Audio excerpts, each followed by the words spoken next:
The scent of expensive cologne and judgment filled the air at La Maison, my father's favorite restaurant where he insisted on hosting his 60th birthday celebration. I adjusted my simple navy blazer, bought off the rack at a department store, and tried to ignore the way my sister Amanda's eyes narrowed at my choice of attire. "You could have at least tried to dress for the occasion, James," she said, smoothing her own designer dress. "It's Dad's birthday." I smiled and took another sip of water, letting her words roll off me like they had for the past 5 years. 5 years since I'd walked away from the family's precious investment firm. 5 years of building something of my own in secret. 5 years of being the family disappointment. My brother Michael arrived late, as usual, but no one seemed to mind. He was, after all, the golden child, the one who'd taken my place at Kingston Investment Partners after I left. He kissed our mother's cheek, clapped Dad on the shoulder, and then turned to me with that familiar smirk. "Well, if it isn't the janitor," he said, loud enough for nearby tables to hear. "Still cleaning offices at night, little brother?" I met his gaze calmly. "Building maintenance supervisor," I corrected, though it didn't matter. They'd already written their own version of my story. Dad cleared his throat, clearly uncomfortable with my presence, but too polite to say it outright. "Let's order, shall we?" The waiter appeared with menus, bound in leather, that probably cost more than what my family thought I made in a month. I could feel Mom's pitying glance as I studied the prices, probably assuming I was calculating if I could afford my portion. "Order whatever you want, James," she said softly. "It's our treat." Michael snorted into his wine glass. "Of course it is. When isn't it?" I thought about the documents sitting in my office safe across town, about the deals closing tomorrow morning, about the announcement that would air on every major network. But I just nodded and ordered the cheapest pasta on the menu. Sometimes the best revenge is letting people underestimate you just a little longer. The conversation flowed around me like I was a rock in a stream, present but inconsequential. Dan talked about the firm's latest acquisitions, Michael bragged about his new Mercedes, and Amanda detailed her recent charity gala organizing efforts. Mom occasionally tried to include me with questions about my work situation, each one dripping with concern that felt more like pity. "You know," Michael said, cutting into his Wagyu steak, "there's still an entry-level position open in our compliance department. If you're finally ready to stop playing around and get serious." I stirred my pasta slowly. "I appreciate the offer, but I'm good where I am." "Good?" Amanda scoffed. "You live in a 1-bedroom apartment and work nights. That's not good. That's settling." Speaking of settling, Mom interjected, probably trying to change the subject. "Have you thought more about going back to school? It's never too late to finish your MBA." I had to bite back a laugh. My real education had come from walking away, from learning how real estate really worked from the ground up, from building a network of people who saw value in actions rather than family names. "I'm learning plenty," I said simply. Michael laughed, that sharp, dismissive sound I'd grown to expect. "Learning what?" "How to mop floors. How to change light bulbs." Real estate is about power, connections, vision, things you clearly don't understand. If he only knew about the meetings I'd had that morning, about the towers rising across the city with my company's invisible fingerprints all over them, about the fact that the building we were sitting in right now was one of my recent acquisitions, purchased through a holding company that even our family's precious firm hadn't managed to trace. "Maybe," I said, taking another bite of pasta. Dad sighed, that heavy, disappointed sound I'd heard so often. "James, we're just worried about you. You had such potential. Top of your class at business school before you dropped out, fast track to partner at the firm. Everything laid out perfectly. And you threw it all away to what? Work as a janitor? Building maintenance supervisor.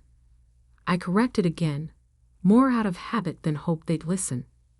Same thing, Michael snapped. You're cleaning up after people who actually matter, after people like us. I checked my watch. 7:58 p.m. The news would break in exactly 2 minutes.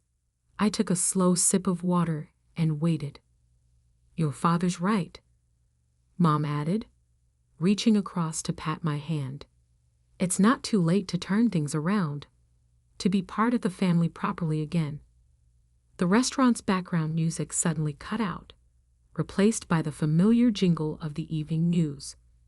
The massive screen mounted above the bar, usually showing muted sports games, flickered to life with the volume up. Breaking news, the anchor announced, her voice cutting through the dinner crowd's chatter. In what's being called the largest real estate acquisition in the city's history, mysterious company Summit Horizon has just revealed its ownership of 12 major downtown properties, including. I watched my family's faces as the list scrolled across the screen. Each property worth hundreds of millions, each one acquired quietly over the past 5 years, while they thought I was just scrubbing floors and changing light bulbs. Who the hell is Summit Horizon? Michael demanded, pulling out his phone. How did we miss this? I set down my fork and waited for the next part. The anchor continued. And in a surprising revelation, Summit Horizon's CEO has been announced as James Kingston, who reportedly built the billion-dollar empire while working as a building maintenance supervisor. The silence that fell over our table was absolute. 5 sets of eyes turned to me in perfect synchronization. I dabbed my mouth with a napkin and finally allowed myself a small smile. Anyone want dessert? I asked quietly. I own the restaurant, so it's my treat. The look on Michael's face was worth every night I'd spent learning the real estate business from the ground up, worth every condescending comment, worth every family dinner where they treated me like a cautionary tale. Dad's hand shook as he reached for his wine glass. James, he started, but for once, he seemed to have no words. I stood slowly, straightening my department store blazer. I should go. I have an early meeting tomorrow. We're acquiring another property. I paused, then added, actually, it's one your firm has been trying to buy for months. Better luck next time, Michael. As I walked toward the door, I could hear the whispers starting, could feel the ripple of recognition spreading through the restaurant as other diners connected the news announcement to the scene they just witnessed. I stopped at the host's stand and handed the maitre d' my card. The Kingston party's bill is on me, I said, loud enough for my family to hear. Make sure they get whatever they want for dessert. After all, I glanced back at their stunned faces. Family takes care of family, right? The morning after Dad's birthday dinner, I sat in my real office. Not the maintenance supervisor's closet I'd used as cover, but the top floor of Summit Tower. Floor-to-ceiling windows offered a panoramic view of the city I'd quietly been reshaping for the past 5 years. My phone hadn't stopped buzzing since last night. 27 missed calls from Michael, 15 from Amanda, 43 from Dad, 19 from Mom, and exactly 156 text messages, each one more desperate than the last. I scrolled through them while sipping my morning coffee, the same brand I'd been drinking when I worked nights.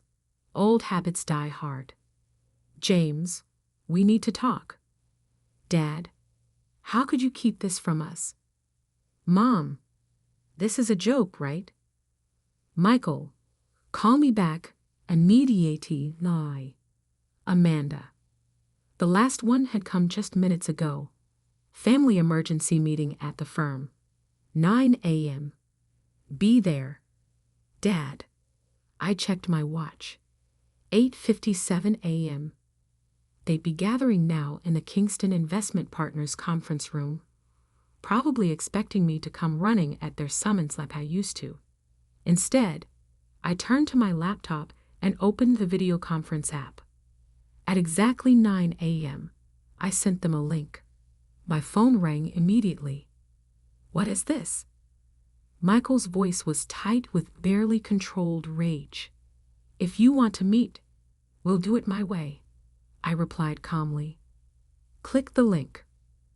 One by one, their faces appeared on my screen. Dad at the head of their conference table, looking older than he had last night. Mom beside him, eyes red-rimmed like she hadn't slept. Michael pacing behind them, and Amanda perched on the edge of her seat, perfectly manicured nails drumming against the mahogany. Why aren't you here in person? Dad demanded. I leaned back in my chair, letting them see the city skyline behind me. I have 3 other meetings this morning. This was more efficient. Efficient? Michael exploded. You've been lying to us for years, playing some sick game, pretending to be a janitor while. Building maintenance supervisor, I corrected, enjoying how his face reddened at the interruption. And I never lied. You just never asked the right questions. James, Mom started, her voice wobbling. We just don't understand. Why did you let us think? Let us treat you like a failure? I finished for her. Like someone beneath you? That's exactly why. I pulled up a document on my screen and shared it. This is a transcript from the family dinner 3 years ago when Michael announced he was taking my position at the firm. Would you like me to read your exact words, Dad? He paled slightly. That's not necessary. Thank God Michael stepped up. I'd read anyway. He understands what it takes to succeed in this business. Unlike some people who just didn't have the stomach for real power. Amanda shifted uncomfortably. That was a long time ago. 2 months ago, I continued, switching documents. At Cousin Sarah's wedding, Michael told everyone I was finding myself through menial labor. Last Christmas, Amanda suggested I might qualify for low-income housing assistance. And just last night, you all sat there assuming I couldn't afford a meal at a restaurant I own. We were worried about you, Mom protested. No, I said quietly. You were comfortable with me failing. It made you feel better about yourselves. I pulled up another document, this one showing a list of properties and their values. While you were pitying me, I was learning how real estate actually works. Not from the top down, but from the foundation up. I know every inch of my buildings because I've worked in them. I understand the staff because I was the staff. And I built relationships with people you wouldn't even look in the eye. Michael snorted. Is that supposed to impress us? Anyone can get lucky with a few property deals. 17 properties. I cut in. All prime downtown locations. Total portfolio value as of this morning. $3.2 billion. And I smiled slightly. I just acquired the Carson building. The color drained from Michael's face. That's impossible. We've been negotiating that deal for months. I know. I watched your team bungle the negotiations while treating the building manager like he was invisible. Funny thing about invisible people, they notice everything. He called me personally last week to accept my offer. Dad leaned forward, and I recognized the look in his eyes. It was the same one he used to give potential business partners, calculating, measuring, looking for an angle. Son, he said, his voice taking on that smooth, deal-maker tone. Clearly we've underestimated you, but now that we know what you've built, we can work together. Merge your holdings with the firm, combine our resources. No. The word hung in the air like a thunderclap. What do you mean, no? Amanda asked, incredulous. I mean, no. I'm not interested in a merger, or a partnership, or whatever scheme you're already cooking up to get control of what I've built. We're family, Mom pleaded. Family? I laughed softly. Yesterday, I was the embarrassment you've had to explain at parties. Today, I'm family? I pulled up one final document. This is today's schedule for the Carson building. The Kingston Investment Partners office lease expires in 60 days. I won't be renewing it. You can't do that. Michael shot to his feet. That's been our headquarters for 20 years. Actually, I can, and I am. Consider it a reminder of what happens when you judge people based on appearances. I checked my watch. Now, if you'll excuse me, I have a meeting with the mayor about the downtown revitalization project. A real meeting, in person. James? Wait. Dad started, but I was already reaching for the disconnect button. Oh, and Michael? I added. Clean out your office by the end of the month. Some of us invisible people might need to mop the floors. I ended the call and sat back, letting out a long breath. My assistant's voice came through the intercom. Sir? The mayor's office is on line 1. I straightened my tie, not from a department store this time, and smiled. Put him through. And Sarah? Send a gift basket to the maintenance team at the Carson building. They're about to get some very angry neighbors. As I picked up the phone, I glanced at the framed photo on my desk. It was from my first night as a maintenance worker, mop in hand, name tag crooked. The man who'd taken that photo, my first mentor in the building, had taught me more about real estate than any business school professor ever had.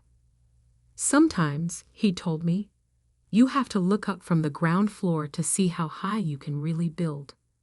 I'd built higher than my family ever imagined possible, and I was just getting started.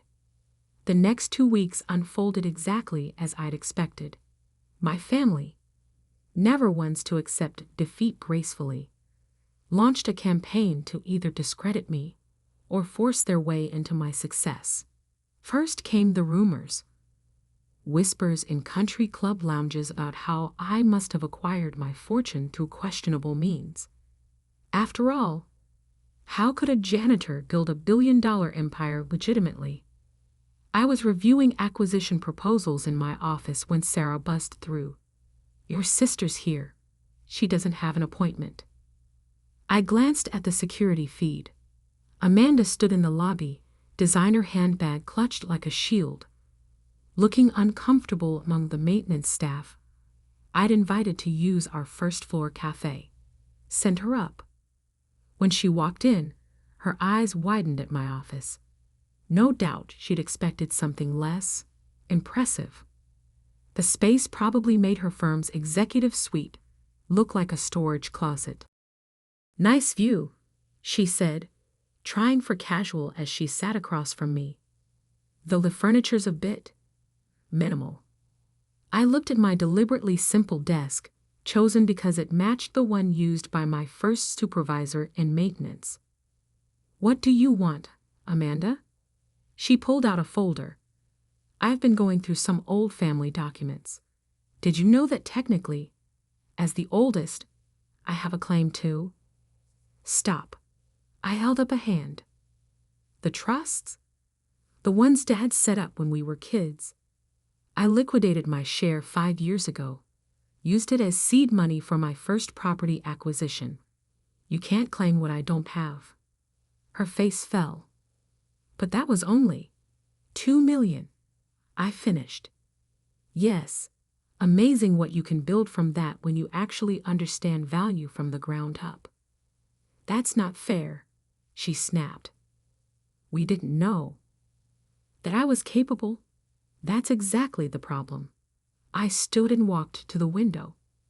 How's Michael handling the office move? She flinched. He's struggling. Dad too. That building was their legacy. No, I corrected. That building was their comfort zone. They're not angry about losing an office. They're angry about losing control. They sent me to offer you a deal, she admitted finally. Of course they did. Let me guess. They'll stop spreading rumors about my business practices if I lease them back their office space. Her silence was answer enough. I turned back to face her. Here's what's going to happen instead. You're going to leave here and tell them that their threats are as ineffective as their business strategy. Then you're going to watch as I acquire the Wilson portfolio next week. Yes, the same one Michael's been chasing for 2 years. How did you know about Wilson? I smiled. Because I own the building where your firm holds its confidential board meetings. And unlike you, I actually talk to the maintenance staff. They hear everything. Just then my phone buzzed. A text from my head of security. Michael Kingston attempting to access lower-level archives. Right on schedule. Excuse me, I said to Amanda. I have to deal with something. Our other brother just broke into my building's maintenance level, probably looking for evidence of wrongdoing. Her face paled. How did you? Cameras everywhere. Would you like to join me? It should be enlightening. We took my private elevator down. When the doors opened, we found Michael being detained by 2 security guards, both former maintenance workers I'd promoted. Looking for something? I asked calmly. Michael struggled against the guards. You must have dirt hidden somewhere. Nobody builds this much this fast without. Without what? Hard work. Understanding how buildings actually function. Treating people with respect regardless of their position. I nodded to the guards. These men used to work maintenance with me. Now they run my building's security. Because I saw their potential instead of looking down on them. James. Amanda interrupted. You've made your point. What do you want from us? Want? I laughed softly. I don't want anything from you. That's what none of you understand. I built this company by choice, not necessity. I worked maintenance by choice, not failure. I turned to the guards. Please escort my brother out. And Michael? The next time you try to break in, I'll press charges, family or not. That evening, I received an email from Dad. Son, your mother and I have been doing some reflection. Perhaps we were wrong about your choices. The firm is struggling without the Carson building, and your recent acquisitions have shown us that maybe we don't understand the market as well as we thought. I'd like to have dinner. Just us. No business talk. No deals. Just a father trying to understand his son. Dad. I stared at the message for a long time, remembering all the dinners where they'd looked through me, all the times they'd dismissed my ideas, all the moments they'd chosen prestige over understanding. Finally, I replied, Dad, dinner is fine, but not at La Maison. Meet me at Joe's Diner on 4th Street. It's where the maintenance crews eat after night shift. If you want to understand me, start by understanding them. And come alone. No Michael, no Amanda, no hidden agendas. James. The next evening, I sat in my usual booth at Joe's, nursing a cup of coffee. The door chimed, and Dad walked in, looking completely out of place in his bespoke suit. The regular customers, maintenance workers, security guards, cleaning staff, all looked up briefly before returning to their meals. Dad slid into the booth, clearly uncomfortable. Interesting choice of venue. This is where I learned my most valuable lessons about real estate, I said. Not in business school, not at the firm. Here, listening to the people who keep buildings running. He picked up the laminated menu, probably the first non-fine dining menu he'd touched in decades. I don't understand why you did it this way. Why not just tell us? Would you have listened? I asked quietly. Or would you have tried to control it, shape it into your version of success? He was quiet for a long moment. We thought we were protecting you. No, I said firmly. You thought you were protecting your image of what success should look like. You never asked what I wanted to build. The waitress came over. Maria, whose daughter I'd helped put through college with a scholarship from my foundation. The usual, James, she asked with a warm smile. Thanks, Maria. How's Jessica doing at law school? Top of her class, she beamed. Those books you sent really helped. After she left, Dad stared at me. You know their names, their stories. I know everyone's names, their stories, their potential. That's why I succeeded where you and Michael failed. You see buildings as assets. I see them as communities. Dad looked around the diner with new eyes, finally seeing what I'd seen years ago. Teach me, he said suddenly. I raised an eyebrow. Teach you. Not about business, not about real estate. Teach me how to see what you see. For the first time in years, I heard genuine humility in his voice. Okay, I said slowly. But we start from the ground up. Literally. Tomorrow morning, 5 a.m., meet me at the Carson building. Wear comfortable shoes. What are we doing at 5 a.m.? I smiled. Walking through the building with the maintenance crew. If you want to understand my success, you need to understand where it really started. As we finished our coffee, I noticed Maria bringing over a piece of pie, my usual end-of-meal order. Add his to my tab, Dad said quickly, reaching for his wallet. No need, Maria replied. James owns the diner. Has for 3 years. Never changed a thing, just made sure we all had health insurance and a stake in the business. Dad set down his fork, finally understanding.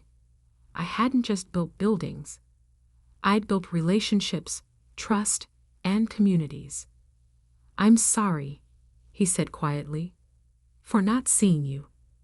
Really seeing you. I know, I replied. That's why tomorrow, we start with open eyes.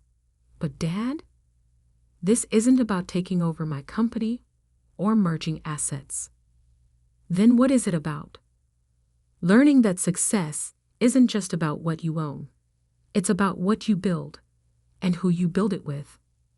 As we left the diner, Dad looked up at the skyline, my skyline.